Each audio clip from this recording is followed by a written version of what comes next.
주와 마주할 때 하나님께서 우리 근심의 옷을 벗기실 것입니다. 할렐루야. 얼마 살지는 않았는데 참 하나님에 대한 고민이라고 할까요? 하나님 참 어려운 분이신 것 같아요. 믿음으로면 모든 것을 다 견딜 수 있고 신앙으로 모든 것을 다 이겨낼 수 있다고 그 배움을 따라가지 못하는 저를 볼 때 굉장히 낙심하거든요. 근데 그런 주님께서 저 천국에서 주님을 마주하면 주님께서 뭐라고 하실까? 너무나 많이 잘 듣고 여러분들 그 대답을 원하시겠지만 네, 맞습니다. 주님께서 참 수고했다고 말씀하실 것 같아요. 여러분 믿으세요? 그러면서 우리가 입고 있는 이 근심의 옷, 이 고뇌의 옷 주님께서 벗겨주시지 않을까요? 이 세상을 살아갈 때 사단은 우리를 계속 두려움으로 자극합니다. 실은 저에게 날마다 그러거든요. 어렸을 때부터 신앙생활하고 믿음의 가정에서 태어나서 하나님 어떤 분이라고 많은 것을 알았지만 저는 하나님을 오해했습니다. 하나님께 조금이라도 잘못하면 하나님께서 바로 저를 생명책에서 지워버리실 줄 알았어요. 그런데 그 마음이 하나님이 주시는 마음이 아니라 사단이 주는 마음이더라고요. 세상에서 사단은 우리를 계속 자극합니다. 차라리 하나님 안 계신다고 말하면 좋겠는데 이렇게 자극하는 것 같아요. 네가 어떻게 하나님 믿어? 너 안 돼. 다른 사람 봐. 너보다 믿음이 좋으니까 저렇게 잘 살잖아. 여전히 형편없는 제 삶을 보면서 사단이 존재할 때 하나님께서 이렇게 말씀하시는 것 같아요. 그 두려움의 자극에서 머물지 말고 사랑이 나에게로 나와. 여러분 믿으세요? 그래서 오늘도 우리는 주님을 예배할 수 있습니다. 두렵지만 떨리지만 하나님 떨리는 마음으로 우리가 하나님 앞에 나아갈 수 있지만 결국은 하나님께서 우리를 사랑으로 나가라고 하십니다. 그 마음을 들으시는 주님, 우리의 간곡함을 들으시는 주님, 여러분 믿으십니까? 그런 주님을 마음을 다해서 한 번 더 같이 노래하겠습니다.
우리가 주님을 기뻐할 수 있는 것은 주님이 우리의 기쁨이 되시기 때문입니다.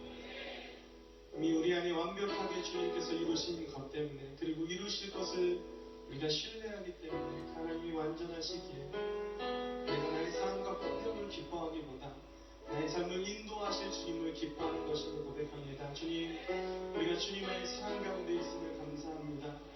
오늘도 우리를 붙드신, 하나님 나의 삶을 붙드신 주님의 사랑을 우리가 기억하며 우리가 누구인지, 하나님 그 사랑에 우리 위한 피 흘려 죽으신 그 주님의 그 놀라우신 사랑을 기억하며 우리가 살기를 원합니다. 우리가 주의 사랑을 기억하며 다시 한번 이 찬양 드리며 주 앞에 나아갔으면 좋겠습니다. 10월 9일 주일밤 예배를 시작하도록 하겠습니다.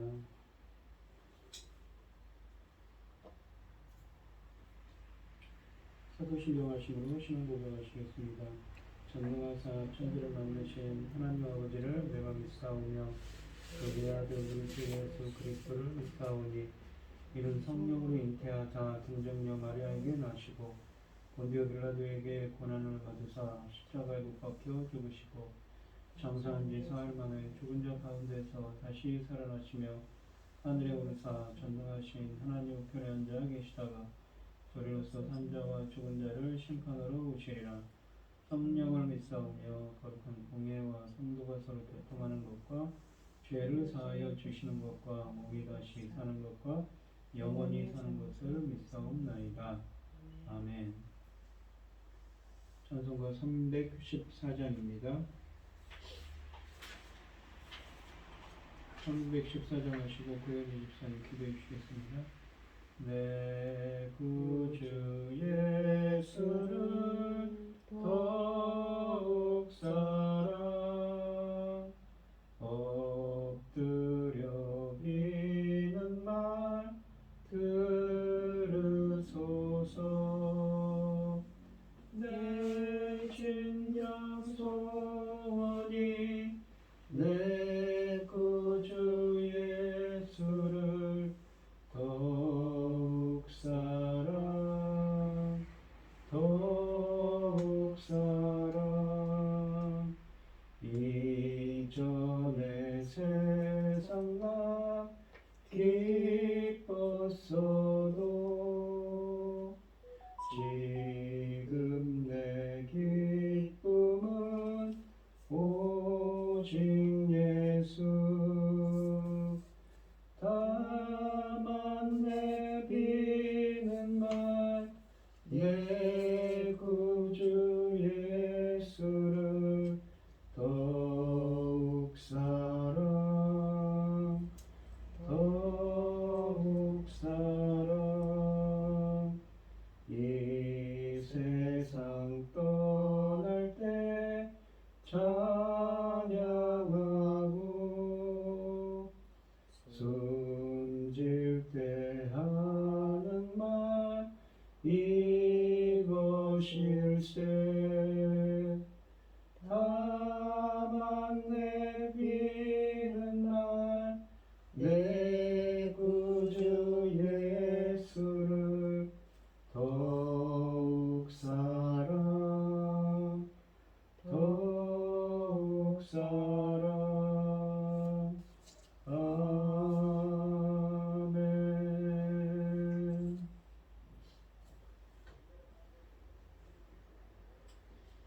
온 땅이여 여호와께 즐거운 찬송을 부를지어다. 기쁨으로 여호와를 섬기며 노래하면서 그 앞에 나갈지어다. 여호와가 우리 하나님이신 줄 너희는 알지어다. 그는 우리를 지으심이요 우리는 그의 것이니 그의 백성이요 그의 가르치시는 양이로다. 감사함으로 하나님 그의 문에 들어가며 찬송함으로 그 궁정에 들어가서 그에게 감사하며 그 이름을 총축할지어다. 여호와는 선하시니 그의 인자하심이 영원하고 그 성실하심이 대대에 이르리로다. 천지 만물을 지으신 전능하신 하나님 아버지, 어리석고 보잘것없는 것을 저희를 자녀 삼으시고 아버지 사랑 가운데 자녀로 살아가게 하심을 감사드립니다. 아멘. 어지럽고 복잡한 이 세상에서 이 시간에도 하나님께 예배드릴 수 있도록 인도하셨으니 참으로 감사드립니다. 전능하신 하나님 아버지, 지금은 아버지 하나님 주님 십자가의 죽으심으로 나오는 열매 거둘 천금 같은 시대입니다. 이 중대한 시대에 저희 나라를 제사장 나라 삼으셨으니 이 천금 같은 사명 감당하고 아버지 앞에 갈 수 있도록 도와주시옵소서. 아버지, 이 열매 거둘 중대한 시대에 당신의 사랑하는 중 열매 거둘 말씀을 들고 강단에 서게 하셨으니 참으로 감사합니다. 아버지 하나님, 이 천금 같은 말씀으로 인하여 아버지 하나님의 기뻐하신 자들이 넉넉히 나아야 하는데 아버지 하나님 너무 오래 아버지 하나님 기다리라 하시고 계시네요. 전능하신 하나님 아버지, 우리는 아버지 때가 아버지 하나님 너무 늦어서 죄송합니다. 마음이 급합니다. 아버지 하나님 기뻐하신 자들에게 길을 열어주시고 눈을 열어 보게 하시고 담대한 발걸음을 주셔서 아버지 이제는 코로나도 끝나가고 있으니 아버지 어서 보내주시옵소서. 전능하신 하나님, 저에게 맡긴 사명 참으로 귀하고 귀합니다. 사명 감당하고 아버지 앞에 갈 수 있도록 도와주시옵소서. 이 모든 말씀 억만 죄악 가운데에서 우리를 구원하여 주신 예수 그리스도 이름으로 기도하옵나이다. 아멘. 오늘 함께 하실 하나님의 말씀은 고린도전서 5장 1절로 13절입니다. 교독을 하도록 하겠습니다. 제가 먼저 읽겠습니다. 너희 중에 심지어 음행이 있다 함을 들으니 그런 음행은 이방인 중에서도 없는 것이라 누가 그 아버지의 아내를 취하였다 하는도다. 그리하고도 너희가 오히려 교만하여져서 어찌하여 통하니 여기지 아니하고 그 일을 행한 자를 너희 중에 쫓아내지 아니하였느냐.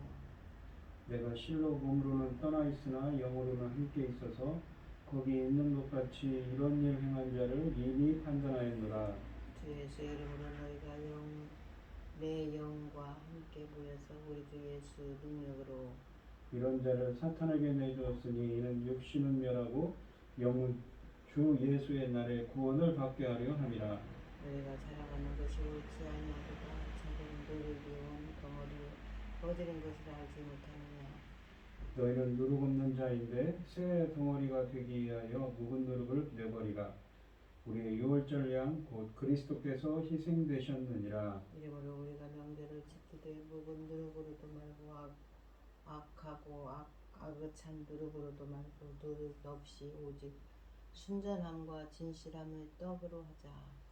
내가 너희에게 쓴 편지에 음행하는 자들을 사귀지 말라 하였거니와 이 말은 세상에 음행하는 자들이나 탐하는 자들이나 속여 빼앗는 자들이나 우상 숭배하는 자들을 도무지 사귀지 말라 하는 것이 아니니 만일 그리하려면 너희가 세상 밖으로 나가야 할 것이라.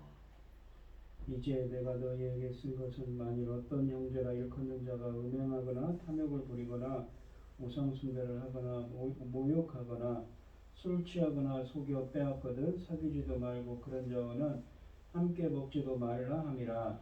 밖에 있는 사람을 판단하는 것이야 내 무슨 상관이 있으리요. 나는 교회 안에 있는 사람들이야 너희가 판단하지 아니하리야. 밖에 있는 사람들은 하나님의 심판하시려니와 그 악한 사람은 너희 중에서 내쫓으라. 아멘. 찬송가 463장입니다. 신자 되기 원합니다. 진심으로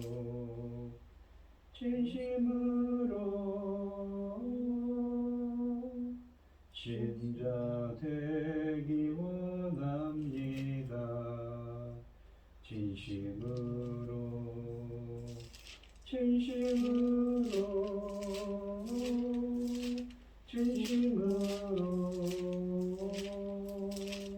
신자 되기 원합니다. 진심으로 사랑하기 원합니다. 진심으로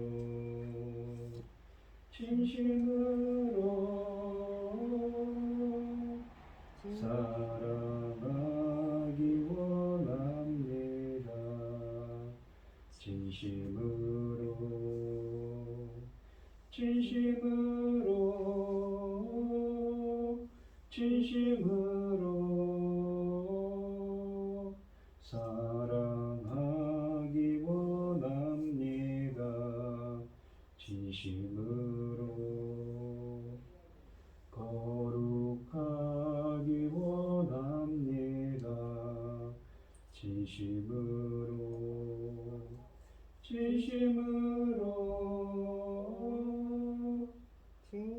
거룩하기 원합니다.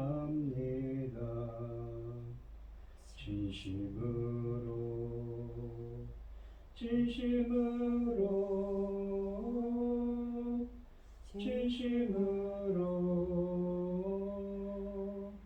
거룩하기 원합니다. 진심으로 예수 닮기 원합니다. 진심으로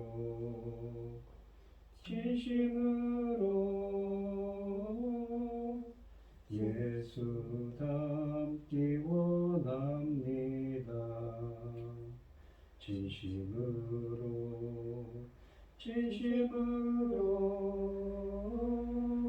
진심으로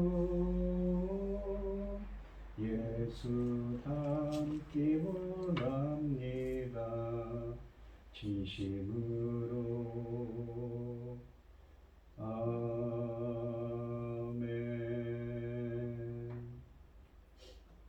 오늘 본문 말씀의 제목은 거룩한 공동체를 위하여입니다. 이 고린도전서에서 보시면 지금까지 1장부터 4장에서는 바울은 고린도 교회의 이 기독교인들이 그릇된 지혜 자랑, 사람의 생각으로 사람의 지혜를 자랑하는 것에 의한 분열에 대항하여 십자가의 진정한 지혜를 가르침으로써 교회의 하나됨을 고취하였습니다. 이제 5장부터는 고린도 교인들이 그릇된 사상에 의한 도덕적 타락에 대항하여 바울은 하나님의 성전인 교회의 거룩성을 강조하고 있습니다. 1절 말씀을 보시면 너희 중에 심지어 음행이 있다 함을 들으니 그런 음행은 이방인 중에서도 없는 것이라 누가 그 아버지 아내를 취하였다 하는도다. 바울은 이 에베소에서 고린도 교회에게 편지를 썼는데 에베소에서 고린도 교회의 한 사람이 그의 계모를 데리고 산다는 소식을 듣고 큰 충격을 받았습니다. 이런 류의 음행은 이방인들 중에서도 감히 행해지지 않는 악질적인 것이었습니다. 바울이 1절에서 이 이야기를 심지어 라는 말로 꺼내기 시작한 것은 고린도 교인들의 도덕적인 그 삶이 그들의 교만한 주장과 정반대되는 것에 대한 그의 책망을 나타내고 있습니다. 고린도 교인들 사이에 음행이 있다는 보고가 바울에게 전해졌습니다. 그런데 고린도 교회는 음행을 저지른 사람을 징계할 마음이 전혀 없었습니다. 바울은 이 소식을 들었을 때 믿을 수 없었습니다. 바울은 이런 음행은 이방인 중에라도 없는 것이라는 말로써 이 사건에 대한 자신의 생각을 피력하기 시작합니다. 이 말은 그 신자들에 대한 고발이나 다름없습니다. 대부분의 성도들은 이들의 죄악된 관계를 이미 알고 있었지만 그것을 죄로 인정하고 싶지 않았던 게 분명합니다. 그래서 바울은 그 죄를 노골적으로 심지어라는 말을 써서 표현하고 있습니다. 이것은 징계받아 마땅한 죄악이었는데 지방인들조차도 몸소리 칠 만한 일이었는데도 그 고린도 교회 교인들은 그 상황을 애써 덮으려 했던 것이지요. 2절 말씀을 보시면 그러하고도 너희가 오히려 교만하여져서 어찌하여 통한이 여기지 아니하고 그 일을 행한 자를 너희 중에서 쫓아나지 아니하였느냐. 고린도 교인들이 여전히 교만하기 때문에 바울은 놀라고 있습니다. 그들은 은혜와 관용에 대한 왜곡된 견해로 교만했습니다. 고린도 교회가 안고 있던 교만의 문제는 급기야 파렴치한 죄악마저 묵인하는 자리까지 확산되고 말았습니다. 그들의 영적인 교만이 도덕적인 해이로 이어진 것입니다. 그들은 스스로 교만하여질 것이 아니라 오히려 통한이 여겨야 마땅했습니다. 그리고 나아가 그 일을 행한 자를 그들 중에서 물리쳐내는 것은 당연한 처사입니다. 그 교회는 자기 교인을 교인들 속에서 벌어지는 이런 파렴치한 죄악에 대해 반드시 징계해야만 합니다. 그런 죄를 짚고 넘어가지 않은 채 그대로 방치한다면 그로 인해 교회가 마비되고 분열될 수 있습니다. 성결의 요구를 무시하는 오만은 영적인 우월함이 아니라 타락의 증거일 뿐입니다. 교회의 진정한 능력은 거대함이 아니라 거룩함에 있음을 우리는 잊지 말아야 할 것입니다. 3절을 보시면 내가 실로 몸으로는 떠나 있으나 영으로는 함께 있어서 거기 있는 것 같이 이런 일 행한 자를 이미 판단하였노라 라고 되어 있습니다.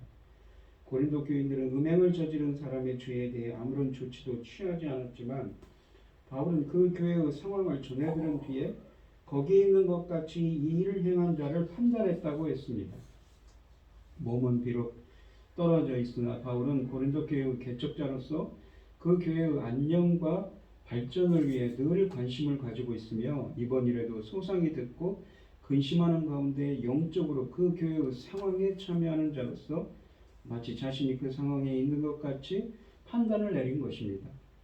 판단하였다라는 말은 이 일에 대해 자기 나름대로 생각을 제시했다는 단순한 의미를 넘어서 좀 더 강력한 의미가 있습니다. 사도이자 그 교회의 영적인 아버지로서 바울은 그 문제를 치리할 권한이 있었습니다. 비록 이런 판단이 교회의 종교회의와 동일한 권한을 갖는 것은 아니지만 바울은 사도로서 자신에게 있는 지도력과 영향력에 비추어 동일한 비중으로 자신의 의견을 실행에 옮겨주기를 기대했습니다. 마치 자신이 그들과 함께 거기 있는 것 같이 여겨서 자신의 의견을 반영해 주기를 바랬던 것이지요. 왜냐하면 영으로는 그들과 함께 있어서 사태가 어떤 방향으로 진행되고 있는지 정확하게 이해할 수 있었기 때문입니다. 뿐만 아니라 그 죄가 아무런 징계 조치 없이 그대로 방치될 경우 교회에 어떤 위험이 닥쳐올지 확실히 인식하고 있었습니다. 이 4절로 5절에 보시면 주 예수의 이름으로 너희가 내 영과 함께 모여서 우리 주 예수의 능력으로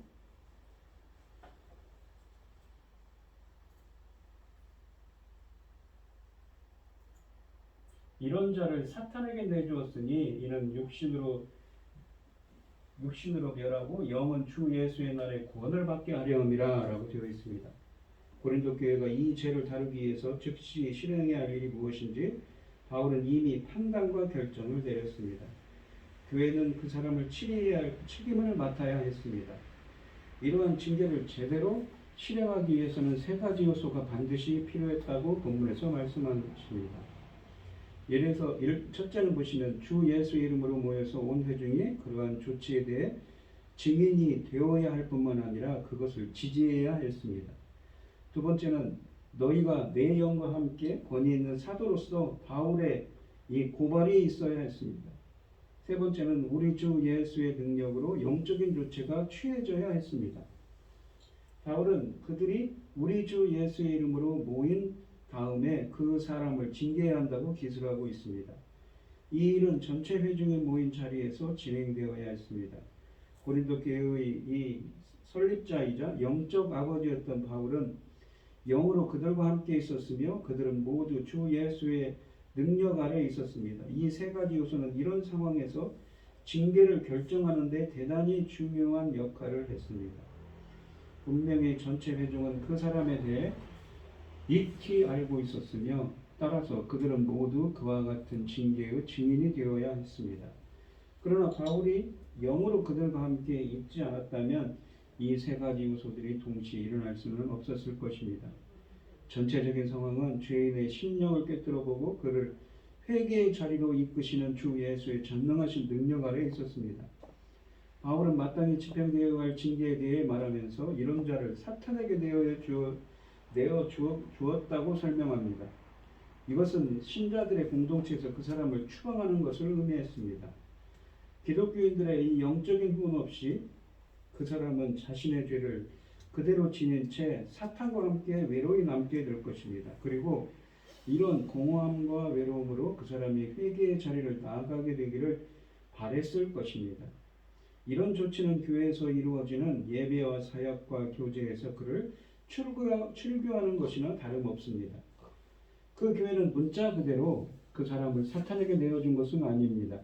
오직 하나님만이 사람을 영원한 심판에 넘겨줄 수 있는 권한이 있으시기 때문이지요. 다만 그 말은 그 사람을 사탄의 영향력, 그러니까 그리스도와 교회로부터 분리된 세계 아래 살게 함으로써 죄의 결과들을 눈으로 목격할 수밖에 없도록 하겠다는 뜻으로 볼 수 있습니다.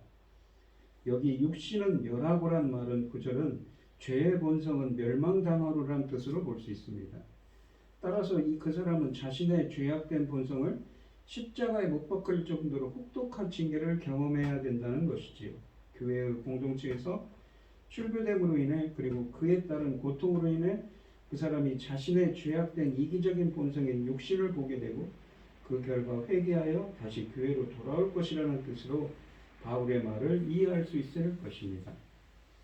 바울은 이 죄인이 자신의 죄악된 본성을 십자가에 못 박는 체험을 하기를 원했습니다. 죄악된 본성을 다루기 위해서는 그와 같은 강력한 수단을 사용할 수도 있습니다. 그러나 그의 영이 주 예수의 날에 구원을 얻게 하려면 자신의 죄악된 본성을 직접 목격하고 회개하는 것이야말로 그 사람에게 있어서 다른 무엇보다도 훨씬 더 중요한 것입니다.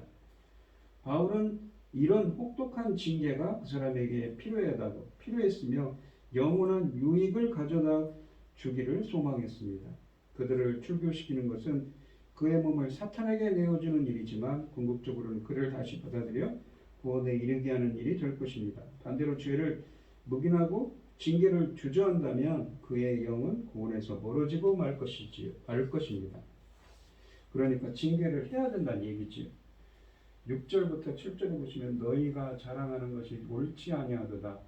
적은 누룩이 온 덩어리에 퍼지는 것을 알지 못하도다 라고 되어 있습니다.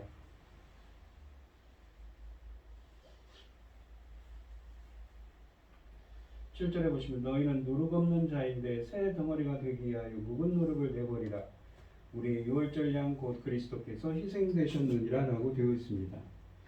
바울은 이런 교회의 문제를 그냥 덮어두고 넘어가기를 바라는 사람들에게 이 글을 쓰고 있습니다. 그들은 자부심이 대단했지만 정작 자랑할 만한 이유나 근거는 전혀 없는 사람들입니다.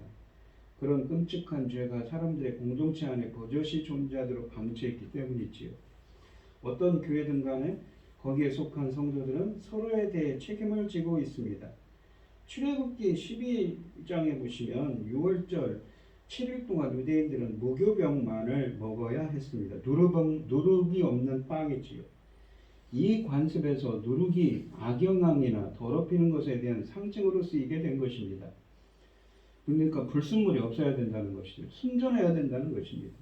바울은 유대인들이 6월절에 누룩을 쓸어내어 집안을 제의적으로 깨끗하게 하는 관습을 고린도인들의 도덕적 순결성 회복을 위한 그림으로 상징으로 쓰고 있습니다.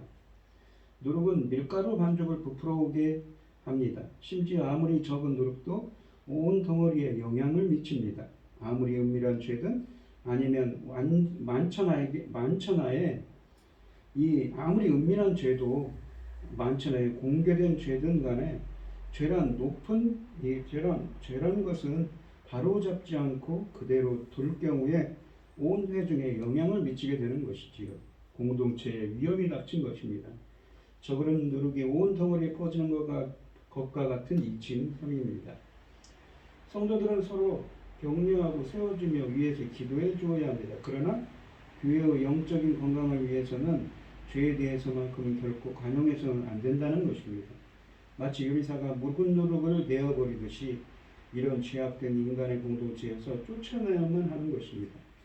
그래야 그 공동체가 순수성을 유지할 수 있다는 것이지요. 이 누룩 없는 자인데 새 덩어리가 되기 위해서 묵은 누룩을 내어버리라 라고 그래서 말씀하시는 것입니다. 여기서 말하는 순수성이란 이런 죄인이 없어질 경우에 그 공동체에는 더 이상 죄가 존재하지 않을 거라는 뜻이 아닙니다. 바울은 본서실의 다른 부분에서 이 교회가 안고 있던 다른 문제들도 낱낱이 지적합니다. 오히려 바울은 그런 특정한 죄가 해결되지 않은 채 남아있다면 교회 안에 악을 퍼뜨릴 것이라는 뜻으로 이해했습니다. 따라서 그런 죄는 출교라는 징계를 받아야 했고 그와 함께 성도들은 죄의 심각한 결과를 눈으로 목격해야 했던 것이지요. 이 8절에 보시면 이러므로 우리가 명절을 지키되 묵은 누룩으로도 말고 악하고 악에 찬 누룩으로도 말고 누룩이 없이 오직 순전함과 진실함으로 떡으로 하자라고 되어 있습니다. 여기 우리가 명절을 지키라는 말은 유대인의 유월절을 명절로 지키라는 명령이 아닙니다. 그리스도께서 성도들에게 어떤 존재이신지 머릿속에 그려보라는 비유적인 표현입니다. 바울 시대의 유월절 의식을 살펴보면 먼저 집안에 누룩을 감춰두고 그 누룩을 찾아 제거하는 행사로 시작하며 마지막에 유월절 양을 성전에 써주기는 절차까지 차례로 그 의식이 진행됐습니다. 유월절 양이신 그리스도께서 이미 희생을 당하셨기 때문에 모든 누룩인 모든 악은 그분의 백성들 가운데서 철저히 제거되어야만 했던 것입니다. 과거의 이 삶, 누룩을 지닌 삶은 악하고 악독한 것이 특징입니다. 이런 것들이 그리스도의 교회에 발붙여 놓을 틈을 주어서는 안 된다는 것이지요. 성도들은 거듭난 존재이기 때문에 자신들의 삶에서 악을 제거한 후야말로 그 뒤야말로 누룩 없는 떡과 같다고 할 수 있습니다. 따라서 그들은 순전함과 진실함으로 살아갑니다. 바울은 로마서에서 너희는 이 세대를 본받지 말라고 했습니다. 오직 마음을 새롭게 함으로 변화를 받아 하나님의 선하시고 기뻐하시는 뜻, 온전하신 뜻이 무엇인지 분별하도록 하라고 로마서 12장 2절에서 말하고 있습니다. 6월절은 모두가 참여하는 절기죠. 공동체의 축제입니다. 바울이 여기서 예를 들어가며 가르치고자 하는 내용을 한마디로 요약하면 기독교인들은 교회 안에서 개인적인 역할을 맡고 있지만 교회의 생명은 개인에게 달린 것이 아니라 공동체 즉 모두에게 달려있다는 것입니다. 성도들은 그리스도와 연결된 동시에 서로 연결되어 있습니다. 누룩을 넣은 밀가루 반죽의 작은 조각이 결국에는 온 덩어리에 영향을 미친다는 것이지요. 그러한 부도덕 때문에 자만은 곧 이 온 교회에 상처를 입힙니다. 이 기독교적인 삶은 독립된 자기 혼자만의 삶이 아니라는 것입니다. 6월절 양이신 그리스도의 피로 구속된 교회는 누룩 없는 새 덩어리와 같습니다. 그러니 아주 적은 일 같더라도 그분의 희생을 욕되게 하고 교회를 더럽히는 악독한 누룩을 용납하지 말고 순전함과 진실함 속에서 한 덩어리가 되기를 우리는 힘써야겠습니다. 9절부터 11절에 보시면 내가 너희에게 쓴 편지에 음행하는 자들을 사귀지 말라 하였거니와 이 말은 이 세상에 음행하는 자들이나 탐하는 자들이나 속여 빼앗는 자들이나 우상 숭배하는 자들을 도무지 사귀지 말라 하는 것이 아니라 그러니까 이 세상 속에 있는 사람들을 사귀지 말라는 것이 아니라 교회 속에 있는 사람들을 만일 그리 아니면 너희가 세상 밖으로 나가야 할 것이라 11절에 보면 이제 내가 너희에게 쓴 것은 만일 어떤 형제라 일컫는 자가 음행하거나 그러니까 기독교인이라고 하는 사람이 음행하거나 탐욕을 부리거나 우상 숭배하거나 모욕하거나 술 취하거나 속여 빼앗거든 사귀지도 말고 그런 정은 함께 먹지도 말라는 것이지. 여기서 말하는 내가 너희에게 쓴 편지는 이미 전에 고린도 교회에 써 보냈던 서신을 가리키는 것으로 현재는 보존되어 있지 않기 때문에 잃어버린 서신이라고 종종 일컬어지고 있습니다. 그 서신에서 바울은 고린도 교인들에게 음행하는 자들을 사귀지 말라고 당부했습니다. 고린도 교인들은 바울의 이와 같은 말의 진위를 오해했거나 아니면 죄악된 세계에 살면서 죄인들과 교류하지 않는 것은 불가능하다는 것을 역설하면서 의도적으로 그의 명령을 외면했습니다. 그래서 바울은 다시 한번 이 점을 분명하게 짚고 설명하고 있습니다. 즉 불신자들과 도무지 사귀지 말라 하는 것이 아니라는 점을 밝히고 있습니다. 왜냐하면 본래 그들은 그런 사람이라는 것이죠. 성도들이 불신자들과 완전한 관계를 단절한 채 사는 것은 불가능합니다. 만일 그러하면 세상 밖으로 나가야 할 것입니다. 더욱이 불신자들과 아무런 교류를 하지 않는다면 구원의 소식을 복음을 그들에게 전하라는 그리스도의 명령을 어떻게 수용할 수 있을까요? 따라서 바울의 말은 형제인 그리스도인들이 일컫는 자가 그러한 죄악된 상황에 젖어 살 때 이 사귀지도 말고 그런 자와는 함께 먹지도 말라는 뜻입니다. 그와 함께 바울은 여러 가지 죄악된 목록을 열거합니다. 음행, 탐욕, 우상숭배, 모욕, 비방을 하거나 술 취하거나 속여 빼앗는 것이 그것입니다. 성도들은 그리스도인이라고 주장하면서 이러한 여전히 성경에서 명백하게 금하는 죄악들을 마음껏 저지르며 자신의 그런 행동들을 합리화하는 무리들과는 확실하게 관계를 끊어야 한다는 것이지요.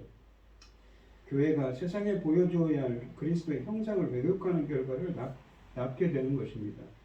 교회는 공동체에서 성도라고 우기면서 여전히 불신자처럼 살아가는 무리들을 책망하고 교정하고 회복해야 할 책임이 있습니다. 12절 13절에 보시면 밖에 있는 사람들을 판단하는 것이에요. 밖에 있는 사람들 누구입니까? 바로 불신자들이죠.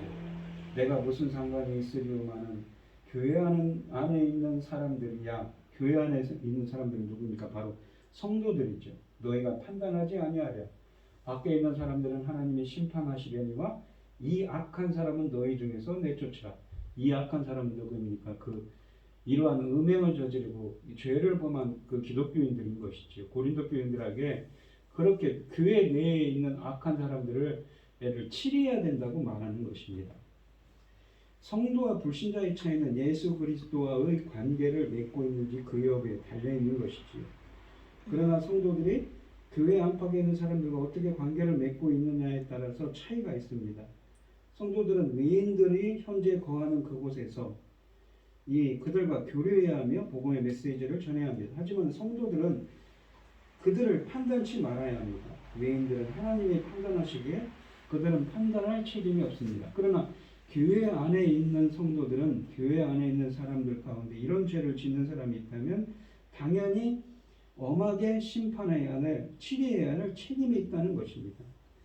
성경은 근거 없는 소문이나 섣부른 생각으로 사람들을 함부로 판단하지 말라고 일관되게 말씀하시지만 5장 9절로 11절에 묘사된 것 같이 뻔히 드러난 후에는 회개하지 않는 죄악들과 관련하여 교회 안의 사람들 가운데 그런 식으로 계속해서 죄를 짓는 사람들에게는 치리해야 된다는 것이지요. 합당한 처벌을 내려야 한다고 주님께서는 말씀하고 있습니다. 어디까지나 이것은 교회 안에 공개된 죄를 다룰 때, 그리고 그리스도인이라고 주장하면서도 회개하지 않고 계속해서 죄를 짓는 사람을 다룰 때 적용되어야 합니다. 교회는 그와 같은 사람을 사람 안에서 대하고 사랑 안에서 대하고 징계해야 하는 것이지요.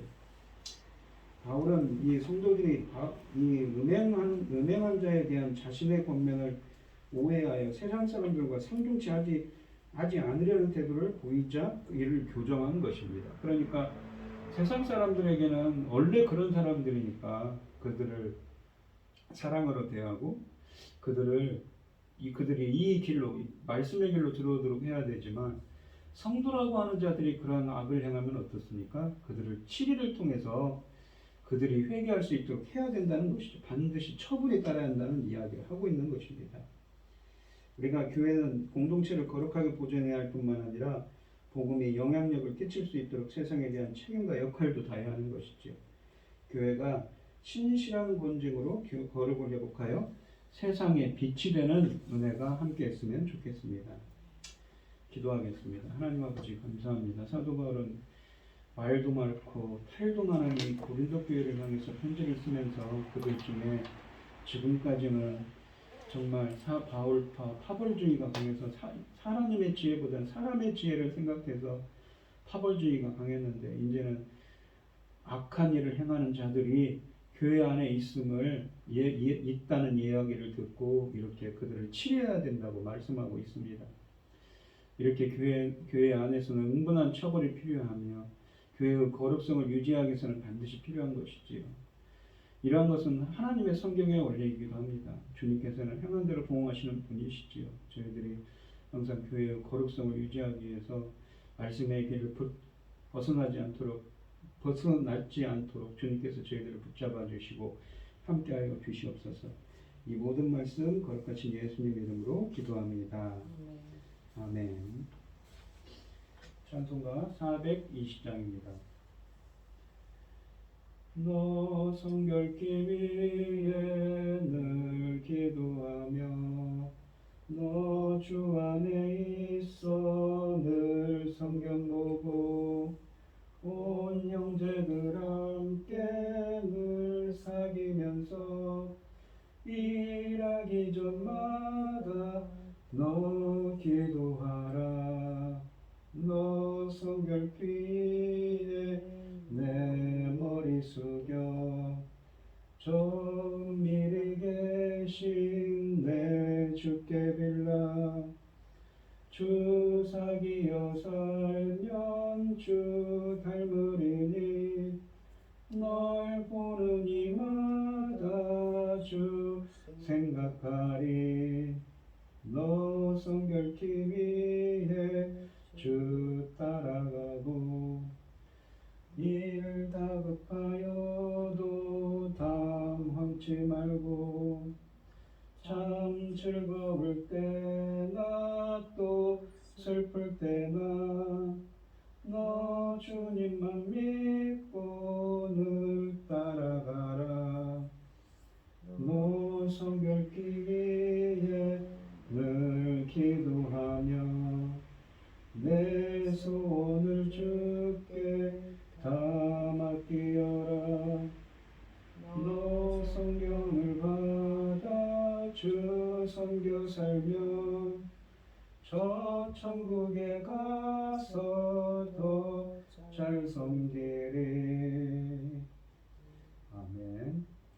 축도하심으로 오늘 예배를 마치도록 하겠습니다. 이제는 주 예수 그리스도의 은혜와 하나님의 극진하신 사랑과 성령의 교통하심이 거룩한 공동체를 이루기를 원하는 성도들 머리머리 위에 이제로부터 영원히 함께 있을지어다. 아멘.